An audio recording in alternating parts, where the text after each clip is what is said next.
I have a cousin by marriage, husband's cousin, that's 22 and dying of cancer. It was always her dream to marry and be a mom, and now that's not going to happen. It's hard on everyone. She has a much older fiancé, 30 years, and they had a symbolic wedding so she could have the experience. They started looking for ways to get access to a baby that she could take care of and experience some level of child care that way. But with 2020 and ethics in general, there's not a lot of ways to do that safely. My husband and I have the first and so far only children of our generation, who are 10 months and 23 months old. I had hopes that it wouldn't happen, but her parents asked me if they could borrow my younger baby for a few weeks. The cousin and her fiancé would basically be play acting having a baby. Her parents would also join in on pretending. There would be photo shoots and everything. This makes me really uncomfortable. It's really creepy. I cannot understate how creepy I think this is. I know that her not getting to live her dreams is sad, but I don't think this is the answer. I'm worried it will be traumatic for my baby. She's almost a year old and will, well, notice that her entire family will just vanish overnight for what will seem like forever. She's also still nursing, and they don't really seem to care about this factor. I'm really worried about problems down the road. This is setting a dangerous precedent of my child living under other guardianship.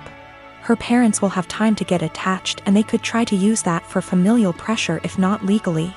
Her fiancé is also a wild card in that regard. I said no, and my husband's entire family is hounding us about this because her time is running out and it's time sensitive. They say we're being selfish. They say that we could use this as a free vacation and bond with our older child because I popped them out so close together. They want to compromise now by letting me come by a few times a day to bring milk. We still don't want to do this. Yesterday afternoon, we got an email from the cousin's parents offering actual dollar amounts for us to agree. We got enough from that to file a police report and at least get the threat in writing. We also had a call with my husband's parents and his siblings to basically clear the air. Apparently what they were telling people they asked for and what they were actually asking for were very different. Everyone on that call now had them blocked on social media except for mother-in-law, because of the cousin. My husband and I, both in our early 30s, have been together for over a decade and made the decision to not have kids.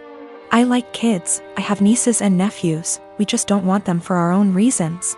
He had a vasectomy, which only a few people know about. Our families are aware we don't want kids as they've asked this before during different major life events, our wedding for instance. We recently bought a 3-bedroom home with a nice yard in a nice area. Excited to show our new home to family and friends, major upgrade to our previous home, we hosted a housewarming. During the party, one of my sibling-in-laws, Alex, made a few indirect comments about all this space. And kids would love it in our house, etc. Eventually they asked point blank when we were having kids. I made a light-hearted joke about it, which is my go-to for this question. Oh, well, I like sushi too much to have to give it up for a pregnancy. Plus not drinking for pregnancy and breastfeeding? No thanks. I tried to make it very light-hearted and laugh it off. Most people just laughed along. That seemed to anger Alex, and I was told children are a joy, and a good mother puts her kids before everything else. I agreed, children are a joy, I like spending time with the nieces and nephews. And obviously I can't be a good mom if I chose sushi over kids, so I just won't be a mom, paraphrased. Still trying to brush it off in a gentle way because I'm not trying to start a fight by telling them to stop asking in front of everyone, because I know my tone will be seen as rude and abrasive. We move on.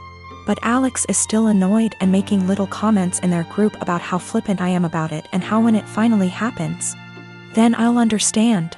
My husband heard this and jokingly said, well, if she gets pregnant, that'll be a problem for the divorce lawyers. That seemed to piss them off more, but they stopped. With holidays coming up, we have not been invited to Alex's usual Halloween bonfire. When husband spoke to his parents, they told him Alex was annoyed we were so careless and callous about our child-free status and to say what we did, and they realized we had taken permanent steps to ensure we never had kids. That we know they had to do if to have kids, etc. And we are AHs to just not care. I feel bad because they did do if and lots of fertility treatments to have their kids.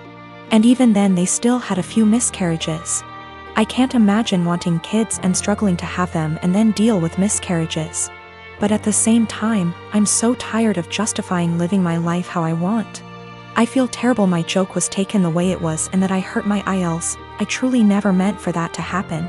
After the bonfire this weekend, we will be reaching out to have a heart-to-heart, if they'll accept it.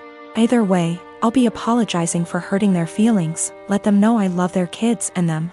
But I will also be firmly putting down any further attempts to discuss our child-free status, if the conversation is about changing our minds.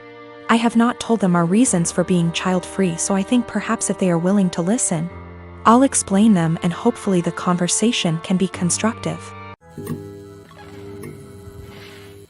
I am a 25-year-old male on a lakeside property that was legally and officially given to me by my parents. I have been living here for 6 years and have some great neighbors along with some not so great ones. Of all my neighbors, I have only ever had problems with one who lives right next door named Mariette. She first moved in early this summer as she had the former house on her property demolished and rebuilt. My problems started with her over the use of my wood stove and fireplaces. With the temperatures getting colder, I have started to use them daily. My house is not equipped with any form of heating outside of the wood stove and a fireplace. This means that from fall until spring I will constantly have them going to keep my place warm. My family never outfitted the home with anything better because it was for weekend trips and we would winterize and leave it when things got cold. My parents thought of adding oil heating when I moved in, however I opposed it because it was a waste of money and didn't mind splitting logs. 5 days ago, after having received my shipment of logs for the fall, I was approached by my neighbor Mariette. She came around asking for my parents, to which I said that they don't live here and that I am the homeowner.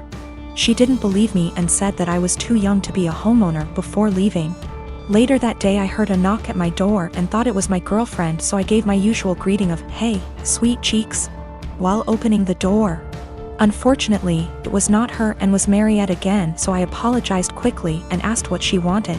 Once again she wanted to speak with my parents, to which in a more stern tone said that I was the homeowner. This time she finally got it and said that I am violating HOA policy by using wood-burning fireplaces indoors and outdoors. In response, I said that as new as the house looks I am not a member of the group and that the town permits fireplaces and burning yard waste. She then went on to ask why I even needed them because they do nothing but harm the environment. I went on to explain that while the house exterior looks new, the house actually has been around since 1930 and still uses a wood stove and fireplace heating. She didn't believe me yet again and said she would be back with an inspector. Yesterday once again she came with another person who introduced themselves as an HOA inspector. They tried to talk about my fireplaces, but I shut them down immediately and said that I am not a member of their group. The guy then tried to lie by saying that the HOA is in control of all the properties in the area. I immediately called him out on the lie and said that he is either lazy or a moron for not knowing that I am not with them. We went back and forth one more time before I told them I will not listen to them and to stuff it and leave. My girlfriend and I have been dating the past 5 years, since college. After graduation, we were semi-long distance, living close enough that we alternately visited almost every weekend. In 2018, and got a job in my city, and we found a place and moved in together. Now's a good time to mention the security cameras in our house. Break-ins are unfortunately common where we live. We thus got some motion-activated cameras, one of which has a view of our kitchen, to monitor the back door. The cameras only record when there's motion so they can retain footage for a very long time. And of course knows this about a year ago, and started complaining I wasn't contributing equally to chores. I've been obsessive about chores my whole life. Growing up, not doing the dishes meant no video games for a week. When I lived with roommates, I was always the chore Nazi, making damn sure we all stuck to our chore wheel. And is just as fastidious about chores, so we just naturally alternated who did what. I'd just been brushing her remarks off, but over the last few months they've become much more aggressive. E.g. I was vacuuming and said, "Look at you finally cleaning up around here." I replied that we alternated vacuuming, to which she retorted, "No, you've vacuumed maybe twice since I moved in." Exchanges like this have been happening so frequently that I began to doubt my own recollection. Am I not as clean as I thought? Finally, she exploded at me last week. She said that having to stay home constantly over the past weeks exposed how little I do around the house. and that she didn't move in just to be my maid. Questioning my own sanity, I spent a few hours going through the entire 1.5-year archive of security camera footage and tallied the exact number of times the kitchen cam caught each of us doing dishes. Our cleaning supplies, vacuum, mop, etc., are in the kitchen pantry, so I also tallied up how many times we grabbed cleaning stuff. To my vindication, the tally showed that we indeed split chores equally. She vacuumed / mopped 5 more times than I did. I did dishes 20 more times than she did. Given that we vacuum / mop at least once a week and do dishes at least every day, these are insignificant differences over the year and a half we've lived together. When I confronted Anne, she shrugged off her behavior as remembering things differently, but the real sin here was what I did, which she called an unforgivable violation of her privacy, akin to abusive stalking. She has broken up with me and is trying to move out, although obviously this is difficult due to current circumstances. I'm totally heartbroken, and was the love of my life, and I can't believe she destroyed our relationship like this.